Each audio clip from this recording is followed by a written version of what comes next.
Hello दोस्तों, कैसे हैं सब। मैं हिमांशु स्वागत करता हूं आप सबका आपके अपने चैनल कॉमिक वर्ल्ड पर। तो चलिए दोस्तों, शुरू करते हैं अभिशप्त का तीसरा भाग। हमारे बीच है म्यूटेशन पर रिसर्च कर रहे प्रोफेसर भास्कर और जीव विज्ञानी प्रोफेसर राम शास्त्री। आइए इनसे जानते हैं कि शिशु जन्म विकार की वजह। प्रोफेसर राम शास्त्री, इस बारे में आपके क्या विचार हैं? क्या पेट से शिशुओं में आए हैं ये विकार? प्रदीप, मेरे विचार में शिशुओं में विकार पेट से नहीं आए हो सकते, बल्कि मानव शिशुओं व पेट्स में विकार की वजह या स्रोत एक ही हो सकता है। ये एक तरह की म्यूटेशन ही है। मानव विकास क्रम में किसी प्राणी में डीएनए या जेनेटिक बदलाव जिस विपरीत वातावरण में वो रह रहा है, उसकी आवश्यकता अनुसार हजारों साल में होता है, जिसे एवोल्यूशन कहते हैं। किंतु कुछ बदलाव अचानक होते हैं, उन्हें म्यूटेशन कहा जाता है।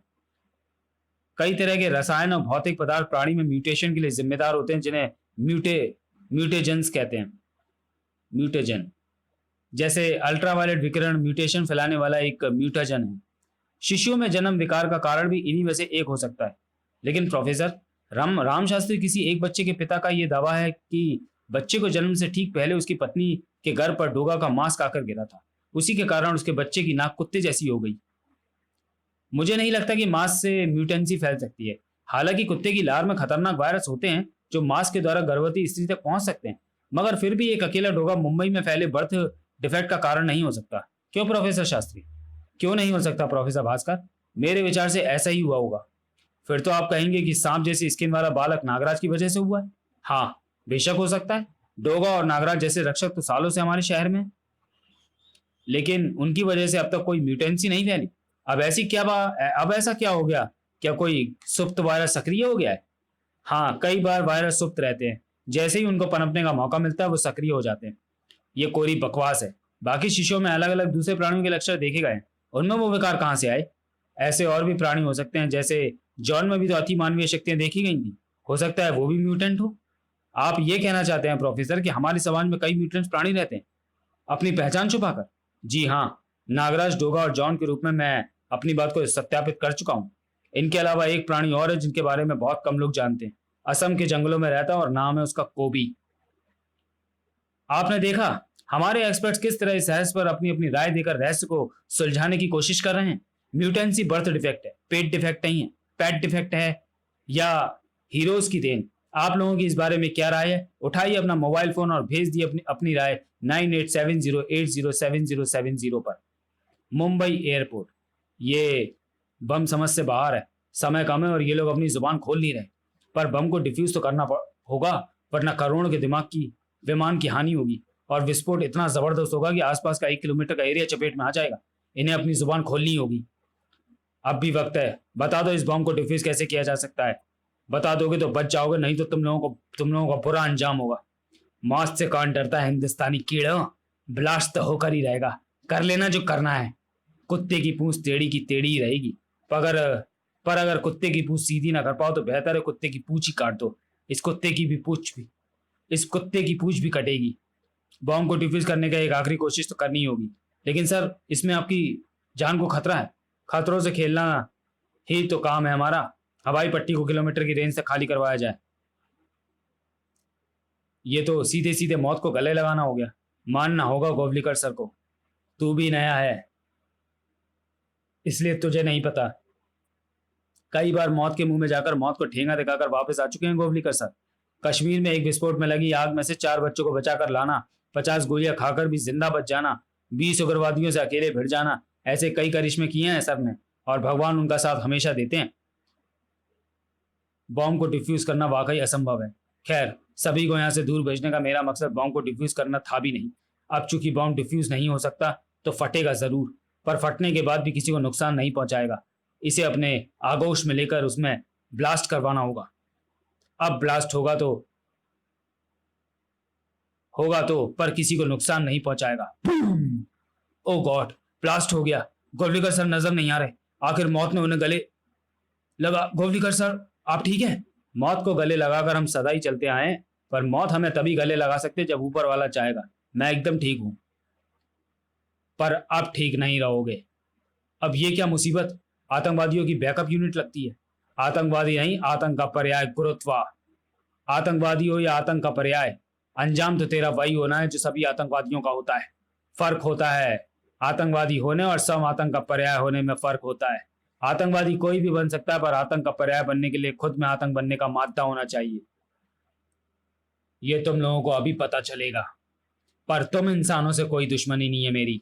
तुम इस लड़ाई का हिस्सा ना बनो तो ये तुम्हारे लिए बेहतर होगा, क्योंकि जिस काम के लिए मैं यहाँ आया हूं उसे रोकने का दम तुम मामूली इंसानों में नहीं है। तो अगर जिंदा रहना चाहते हो तो भाग जाओ, वरना अपने भयंकर अंजाम के लिए तुम खुद जिम्मेदार होगे। पर तू मेरे अंजाम से बच नहीं सकता। मानवता और इंसानियत के हक में ये तेरा आखिरी काम था। नायकों वाला तेरा काम यहीं खत्म। गलत। मानवता और इंसानियत के हक में काम करने वालों के काम खत्म नहीं होते। खत्म होते हैं तो तुम जैसे इंसानियत और मानवता के दुश्मन। मुझे नहीं पता तुझे किसने और क्यों भेजा है, पर मुझे इतना जरूर एहसास हो गया है कि तू उसी वज्रा का साथी है जिसने जॉन को मौत के घाट उतार दिया। जॉन बच नहीं पाया क्योंकि वो असावधान था, पर मैं असावधान नहीं हूं। ऐसा ही किसी स्थिति के लिए पहले से तैयार था मैं। लाख तैयारी करके रख ले, पर आज तुझे मेरे हाथों मरने से अगर कोई बचा सकता है तो सिर्फ गुरुत्वा और कोई नहीं। अपनी जिंदगी के लिए मशक्कत करना छोड़ देगा तो तकलीफ कम होगी। तुझे एक आसान मौत देगा गुरुत्वा। फैसला तेरे हाथ में। आसान मौत मर ले या फिर तड़प तड़प कर दर्दनाक मौत। उसकी मौत में भी टाइम है नमूने। तू बता, आसान मौत चाहेगा या दर्दनाक तड़पती मौत? मैं गोवलिकर को देखती हूँ, तुम इसे काबू में करने की कोशिश करो। जल्दी तुम्हें ज्वाइन करती हूँ। जरूर। वैसे मुझे लगता है कि तुम्हें ज्वाइन करने की जरूरत पड़ेगी। वैसे मुझे नहीं लगता कि तुम्हें ज्वाइन करने की जरूरत पड़ेगी। अधमरा ये अभी भी हो गया है, अभी ही हो गया है। मेरा मुकाबला करने लायक शक्ति इसमें नहीं होगी। मुझसे मुकाबला करने के लिए भेजा भी तो किसे? बच्चों को। लड़की हट जा रास्ते से। अभी तूने दुनिया नहीं देखी। छोटी सी उम्र में परलोक सिधारने का शौक नहीं है तो हट जा। दुनिया तो तूने अभी खूब देखनी है। दुनिया तो मुझे अभी खूब देखनी है, पर तुमने जितनी दुनिया देखी है वो तुम्हारे लिए काफी है। अब दूसरी दुनिया की सैर को तैयार हो जाओ। ग्रेट। इससे निपटना इतना आसान होगा सोचा ना था, पर मैं चिंता क्यों कर रही हूँ? मुझे तो खुश होना चाहिए। चलो अब गोवलिकर और आवेग को देखती हूँ। या बहुत समय व्यर्थ हुआ, बहुत अड़ंगे आ गए काम के बीच। अब बस आखिरी बार और एक साथ दोनों समाप्त।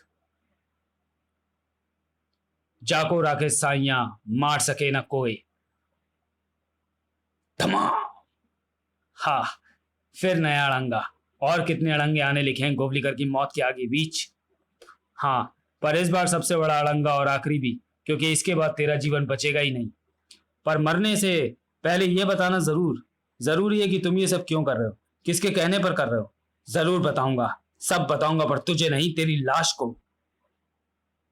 अफसोस तुम्हारी इच्छा पूरी नहीं हो पाई, कम से कम इस जन्म में तो नहीं। पर तुम्हें अपनी जुबान खोलनी होगी, वो भी यहीं इसी जन्म में। सूश धार आ बूम बूम। पर पूछताछ शुरू करने से पहले तुम्हारी मस्ती करने वाली शक्ति को शांत किया जाए। ओह, तुम्हें तो दर्द भी होता है। खैर चलो बताओ, क्यों मारना चाहते थे गोवलिकर को? और क्या जॉन को मारने वाला भी तुम्हारा ही साथी था? क्यों पड़े हो तो इन लोगों के पीछे? तुम्हारा इससे कोई लेना देना नहीं है। तुम इनके साथ अपनी जान भी खतरे में डाल रहे हो। इन्हें तो मरना ही है, मैं नहीं तो कोई और मार डालेगा। पर इस मसले में टांग अड़ाकर बचोगे तुम भी नहीं। तुम्हारा भी वही अंजाम होगा जो जॉन का हुआ और बाकियों का होगा। ना मेरा अंजाम बुरा होने वाला है ना बाकियों का। तुम्हारी भलाई इसी में है कि तुम इस सब के पीछे के कारण को बता दो, वरना अभी हाथों से गए हो। जान से जाने में देर ना लगेगी। और तेरी भलाई इसी में है कि तो इन सब से दूर रहे। ओह, क्या था वह? गुरुत्वा को भी अपने साथ ले गया। पर लग रहा है कि मेरा यहाँ आना बेकार नहीं गया। जिस सिलसिले में मैं यहाँ आया हूँ, यह हमला भी उसी से संबंधित लग रहा है।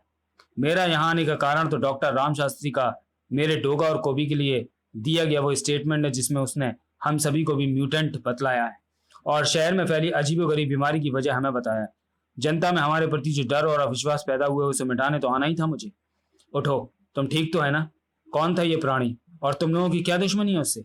नागराज, तुम नागराज हो ना? हाँ, मैं ये तो नहीं जानता नागराज की उसकी क्या दुश्मनी है हमसे।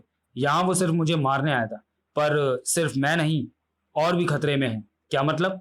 मतलब ये कि हमारे जैसे और भी हैं। अब बताओ ये सब क्या है? तुम कौन हो? मुझसे क्या चाहती हो? मेरा नाम उजाला है, डोगा। मैं जन्मांत हूँ, लेकिन फिर भी देख सकती हूँ दूसरों की आंखों से। दूसरों की आंखों से? हाँ डोगा, ये कुदरत का करिश्मा है। मैं जिसे छूती हूँ उसकी आंखों से सब देख सकती हूँ।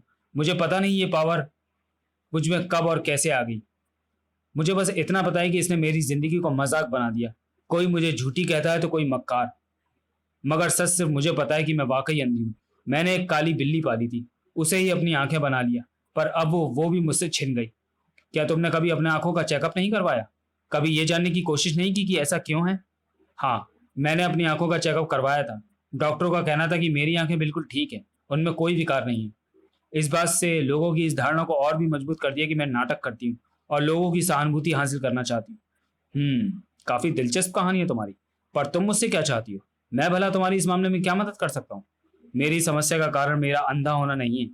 मेरा असली समस्या है एक सपना जो मैं हर रोज देखती हूँ। सपना? कैसा सपना? सपना भी कहीं कोई समस्या होती है? मेरे लिए सपना भी समस्या है, क्योंकि कुदरत ने मुझे एक और पावर दी है। मैं किसी भी प्राणी को छूकर उसका भूत या भविष्य देख सकती हूँ। इंटरेस्टिंग, एक और नई पावर। खैर, तुम्हारा सपना क्या है? क्या दिखता है तुम्हें? बहुत अजीब सा, बहुत विकृत। मुझे तुम दिखते हो, नागराज दिखता है, और दिखता है एक भेड़िया जैसा प्राणी। अपने आप को हमारे हवाले कर दो म्यूटेंट, वरना हम तुम्हारे बदन में सैकड़ों छेद कर देंगे। तुम्हारी तो ऐसी की तैसी। फायर! तर तर तर तर तर। कोबी पर तुम्हारे इन पटाखों का कोई असर नहीं होगा, परंतु कोबी जब प्रहार करेगा, तब तुम जलील इंसानों के पास बचने का कोई रास्ता नहीं होगा। उफ! कहाँ आकर फंस गया। जिसने मेरी गदा चुराई थी, उस रहस्यमय आकृति का पीछा करता हूं मैं अजीब गरीब स्थान पर पहुंच गया था। वो एक गुंबद था, अस्थियों से बना गुंबद। उस गुंबद की तरफ बढ़ती गदा ने मुझे उस आकृति की मंशा को समझा दिया था, परंतु मैं कुछ करने की स्थिति में नहीं था। मेरा सारा क्रोध उस आकृति पर निकला। क्रोध में आकर मैंने उस सूत्र को ही खत्म कर दिया जो मुझे उस दुष्ट षड्यंत्रकारी तक पहुंचा सकता था। लेकिन उस गुंबद से निकले 9 प्राणियों ने मुझे समझा दिया कि वो षड्यंत्र की ही कोई कड़ी है। उनको देखने से ही प्रतीत हो रहा था कि उनके इरादे नेक नहीं है। मैंने उनको रोकने की कोशिश की, परंतु उनकी संयुक्त शक्ति के सामने मैं टिक नहीं पाया। उनके संयुक्त वार ने मुझे थोड़ी देर के लिए अचेत कर दिया।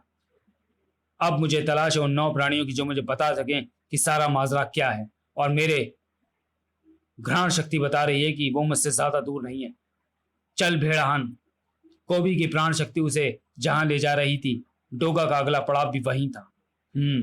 तो तुम ये कहना चाहती हो कि मैं, नागराज और कोबी भविष्य में तुम्हारी मौत का कारण बनेंगे और ये दुनिया म्यूटेंट बन जाएगी? पक्का नहीं कह सकते डोगा, क्योंकि मुझे जो सपने में आते हैं उसका कुछ अंश हमेशा बदला हुआ होता है। हो सकता है तुम तीनों मेरी मौत का कारण ना बनो, बल्कि मुझे बचाओ, या वो काली आकृति जो उस बिल्डिंग के अंदर खड़ी थी वो मेरी दुश्मन हो। अपने अपने को अपने सपने को फिर से याद करो और उस बिल्डिंग की लोकेशन याद करने की कोशिश करो। मैंने बहुत कोशिश की, पर पता नहीं कर पाई। पर हाँ, एक चीज मैंने नोटिस की है। उस बिल्डिंग के बाहर कुछ लिखा था, शायद ऑलराउंडर। क्राक! महाराज नरहरि की जय हो। सेनापति गजबल का प्रणाम स्वीकार करें। तुम लोग यहां भी पहुंच गए? हमें तो आना ही था महाराज, आपके धोखे का जवाब भी तो देना था।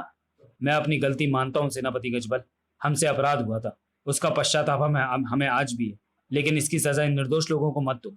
ये मेरी वर्षों की तपस्या का फल है। तूने जो हमें सदियों की मानसिक यात्रा दी है, ये उसका उत्तर है नरहरि। अब तू अपने अंजाम से नहीं बच सकता, और ये मत समझना कि पिछली बार की तरह हम तेरी शक्तियों के अधीन होकर बेबस हो जाएंगे। इस बार हम तेरी और तेरी सेना की शक्तियों का तोड़ भी लाए हैं। चीफ, इसने हम पर एक्स्ट्रा म्यूजेल का वार किया है, जो हमारी संतुलित पावर को असंतुलित कर देता है और हमें भीषण पीड़ा होती है, और हम होश कायम नहीं। एक मिनट, आप पर म्यूजेल का असर क्यों नहीं हुआ? इसका मतलब तू म्यूटेंट नहीं है नरहरि। आह, तुझे कैसे मालूम? मेरे अनजान साथी ने बताया। पहले हम यह समझ रहे थे कि हमने वज्र की शक्तियां समाई हैं, लेकिन हमारा स्पर्श वज्र से नहीं, हमारा स्पर्श उन कंकालों से हुआ था, पर तेरा नहीं। फिर भी तुझमें पावर आई। इसका मतलब है तुझमें वज्र की दैवीय शक्ति आई थी, जो कंकालों में समाई अभिशप्त शक्ति की काट थी। तब मेरे साथी ने मुझे यह गोला दिया, ताकि एक पंथ दो काज हो सके। म्यूजल की शक्ति ने सारे अभिशप्तों की शक्ति को अनियंत्रित कर दिया और तेरी शक्तियों को भी काट दिया। अब तू हमारे सामने बेबस है नरहरि। आज हमारा बदला पूरा होगा। मरने के लिए तैयार हो जा। तू? हाँ, मैं। आह, मैं आया तो था उन षड्यंत्रकारियों को सजा देने जिन्होंने मेरी गदा चुराई थी, पर यहां तो मामला ही दूसरा है। मित्र को भी। हाँ मित्र, तुम ठीक तो हो ना? देखते क्या हो साथियों, खत्म कर दो इन दोनों को।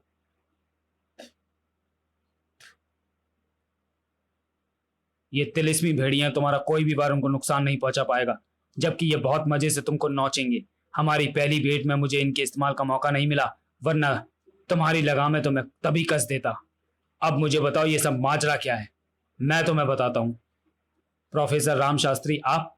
हाँ मैं, इस सारे षड्यंत्र का सूत्रधार। मैंने ही विचित्र प्राणी भेजकर कोबी की गदा चुराई और फिर क्रिस्टल डोम तोड़ा। मुझे तो बस म्यूचुअल चाहिए था, पर बोनस में ये 9 म्यूटेंट्स मिल गए। इनकी वजह से मुझे तेरे बारे में पता चला और मेरी तो लॉटरी लग गई, क्योंकि मुझे अपने प्रयोग के लिए चाहिए था ढेर सारा म्यूचुअल, जैसे म्यूटेंट से ही मिल सकता था। अब मेरे लिए म्यूचुअल हासिल करना कोई मुश्किल काम नहीं है, क्योंकि तुम सब इस वक्त बेबस हो। तो मुझे भूल गया शैतान? नहीं, मैं तुझे नहीं भूला। जरा पीछे देख, तुम लोग मेरी भेड़िया फौज से कैसे बच गए? ये भेड़िया तो तिलिस्मी थे, और तिलिस्मी भेड़ियों को तो सिर्फ तिलिस्मी शक्तियों से ही खत्म किया जा सकता है, और मैंने यही किया है। तेरी तिलिस्मी शक्तियों को कीलित कर दिया। अब तू किसी भी तिलिस्मी शक्ति का इस्तेमाल नहीं कर पाएगा। ये तूने कैसे? अगर मुकाबला तिलिस्मी शक्तियों से तय नहीं हो सकता तो नाग शक्तियां तय करेंगी। तो चलिए दोस्तों, वीडियो को यहीं समाप्त करते हैं और मिलते हैं अभिशप्त के चौथे और अंतिम भाग में अगले वीडियो में। तब तक के लिए धन्यवाद।